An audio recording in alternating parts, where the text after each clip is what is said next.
before I did the Landmark Forum, I had not spoken to people about having been a refugee, you know, and because I had a lot of shame and sense of loss around it. And I just kind of, how I dealt with it before the Landmark Forum is I pretended that that never happened.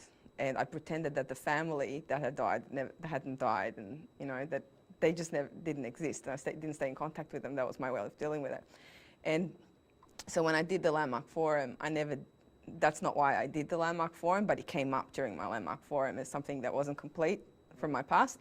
So as I was dealing with that through participating in the Landmark Forum and, you know, the seminar series and the advanced course, I made the choice to go back to Croatia after 14 years, you know, and to confront, you know, my past and put us, you know, like be willing to risk going back and confronting, you know, my worst fears. And actually it was really inspiring. When I did go back, I went with my dad. That was in September 2006.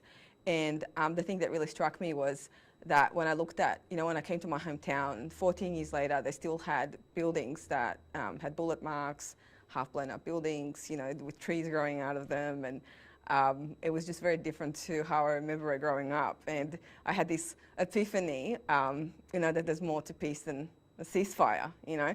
Up until then, I thought you put the guns down, that equals peace. But afterwards, I realized, when I actually saw that evidence, I realized, wow, there's so much more to peace, you know, especially coming from a country like Australia, where I really felt looked after when I came here.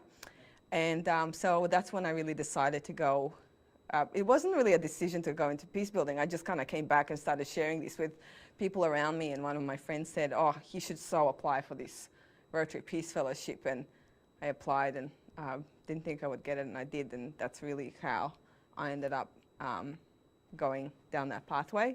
In the Self-Expression Leadership Program, I was asked to come up with a project.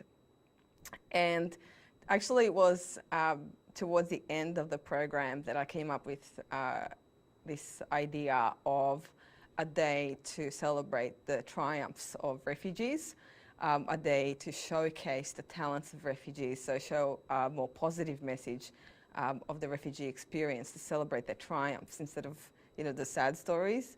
And so I called this event, you know, triumphant, celebrating the triumphs of refugees. So we had artists, we had musicians, we had little kids with cameras taking photos of, you know, the day, and started off as this this festival that turned into Australia's first refugee film festival.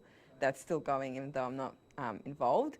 So I guess during my self-expression and leadership program, I really kick-started that community project, and it went way bigger than what I anticipated. You know, I thought that I'd be starting a charity in my 40s or 50s, but I did it within 6 to 8 months of completing the Landmark Forum.